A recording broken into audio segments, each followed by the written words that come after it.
After 10 years of waiting for something new, any improvement at all in the fourth generation Camaro would have been welcome. But who expected this? Welcome the new Z28, which at first glance in red with a standard black roof will have you thinking Acura NSX. With a second look, you'll be sure it's smaller than the last Camaro. You're wrong both times. The new Camaro is actually slightly bigger than the last generation, about 2 inches wider, an inch longer, and it's a bit heavier. But don't worry about the weight holding back performance. The heartbeat of this new Chevy more than makes up for the pounds. Under the hood, it's a transplant from the Corvette. The 5.7-liter LT1 V8 making 275 horsepower at 5,000 RPM and 325 foot-pounds of torque at 2,400 RPM.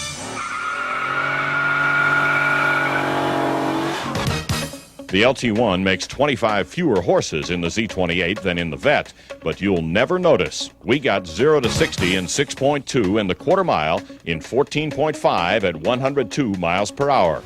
Part of the credit goes to the new 6-speed manual transmission. Fill your hand with the 8-ball size shifter and you're in control of the most positive gear changes this side of a Ferrari. Are we having fun yet? Yeah, big time. But it's not just the styling and the powertrain that's new. Also new for 93 is the basic construction of the car. It's a page from Saturn's book, a steel space frame with bonded plastic body panels. Only the hood and rear quarter panels are steel.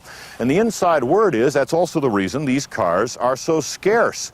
The Canadian plant building the new Camaro and Firebirds are having the same kind of problems painting the plastic panels as Saturn did in their first year. But the cars being rationed to dealers are light years ahead of the old Camaro in build quality and absolutely quiet. If you've rattled around in the old Camaro, you'll have to drive the 93 to believe the difference. Not that you won't have something to listen to. The LT1 wraps off and growls through a low-restriction exhaust that puts out the sweetest V8 sound we've heard since 60s era glass packs. And start looking for twisty roads because the new unequal length control arm front suspension will keep you firmly planted right where you want to be.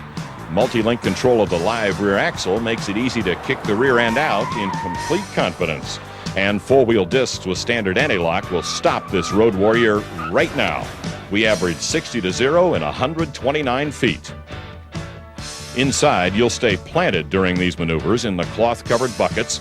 Chevy provides dual airbags standard, hidden in the Euro-style new dash. Almost everything inside is new.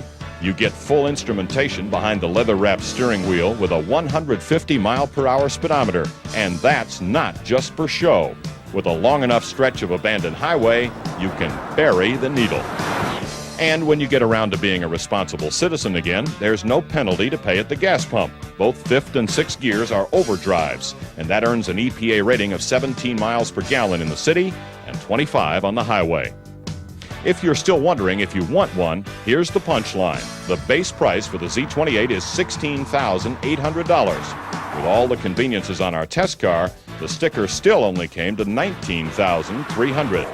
Think of it as a Corvette with a back seat for half the price. Here's the summary. Our thumbs are way up for great new styling and top-line build quality, for surprisingly affordable street-dominating performance and handling, and for dual airbag and standard ABS-controlled disc brake safety. Thumbs down? Only one. The turn signal is the only thing left from the old Camaro, and it still sounds like you're going to break it off when you move it. Now, coming up next in Road Test, our resident Ford fan, Mark Stengel, is going to tell you all the good things that Ford Motor Company has done to try to hang on to any piece of this market this year while they rush to get the new Mustang to market next year. Well, whatever Mark says, take it from me, it is no contest. The Chevy guys have hit this ball clean out of the park. For Road Test Magazine, I'm Jim Scout.